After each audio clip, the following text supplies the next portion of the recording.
أعوذ بالله من الشيطان الرجيم. بسم الله الرحمن الرحيم. سبحان الذي أسرى بعبده ليلا من المسجد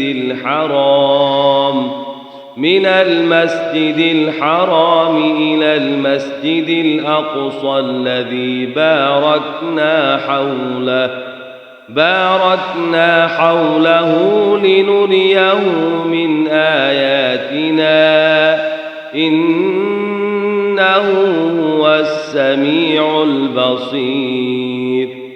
وآتينا موسى الكتاب وجعلناه هدى لبني إسرائيل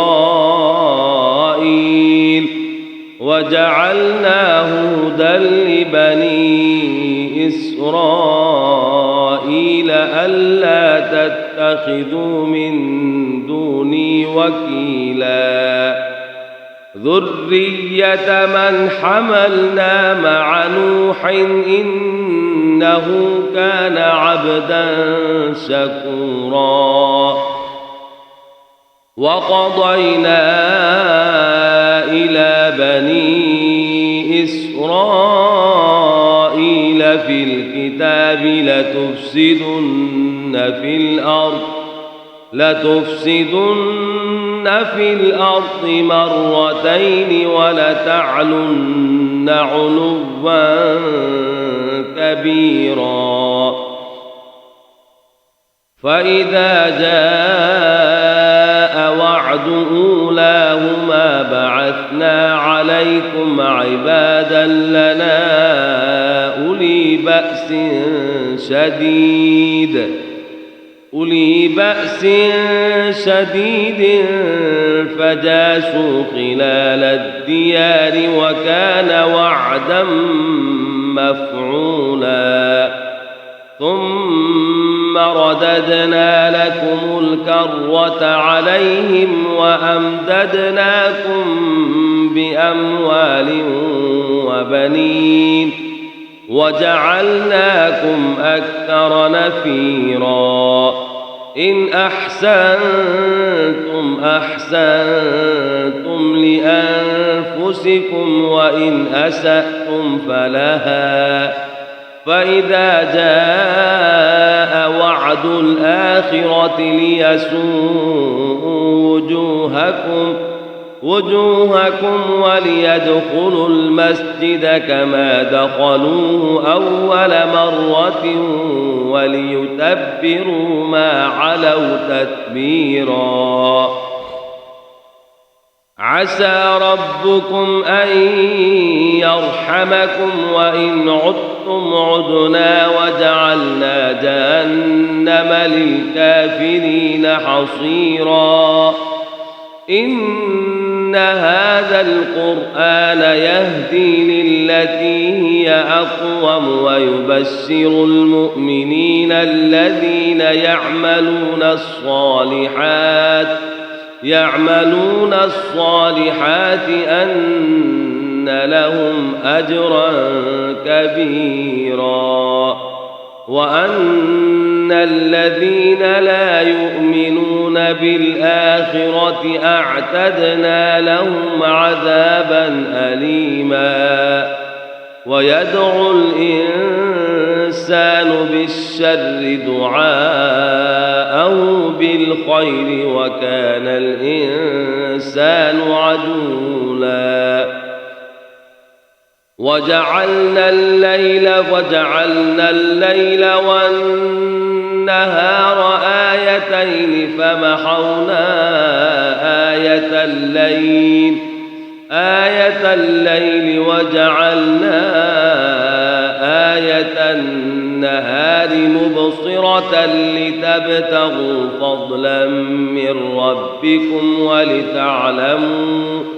ولتعلموا عدد السنين والحساب وكل شيء فصلناه تفصيلا. وكل إنسان ألزمناه طائره حقه في عنقه ونخرج له يوم القيامة كتابا يلقاه منشورا اقرأ كتابك كفى بنفسك اليوم عليك حسيبا من اهتدى فإنما يهتدي لنفسه ومن ضل فإنما يضل عليها ولا تزر وازرة وزر أخرى وما كنا معذبين حتى نبعث رسولا وإذا أردنا أن نهلك قرية أمرنا متر فيها ففسقوا فيها فحق عليها القول فدمرناها تدميرا وكم أهلكنا من القرون من بعد نوح وكفى بربك بذنوب عباده خبيرا بصيرا من كان يريد العاجلة عجلنا له فيها ما نشاء لمن نريد ثم جعلنا له جهنم يصلاها مذموما مدحورا ومن أراد الآخرة وسعى لها سعيها وهو مؤمن فأولئك كان سعيهم مشكورا كلا نمد هؤلاء وهؤلاء من عطاء ربك وما كان عطاء ربك محظورا انظر كيف فضلنا بعضهم على بعض وللآخرة أكبر درجات وأكبر تفضيلا لا تجعل مع الله إلها آخر فتقعد مذموما مخذولا وقضى ربك ألا تعبدوا إلا إياه وبالوالدين إحسانا إما يبلغن عندك الكبر أحدهما أو كلاهما فلا تقل لهما أف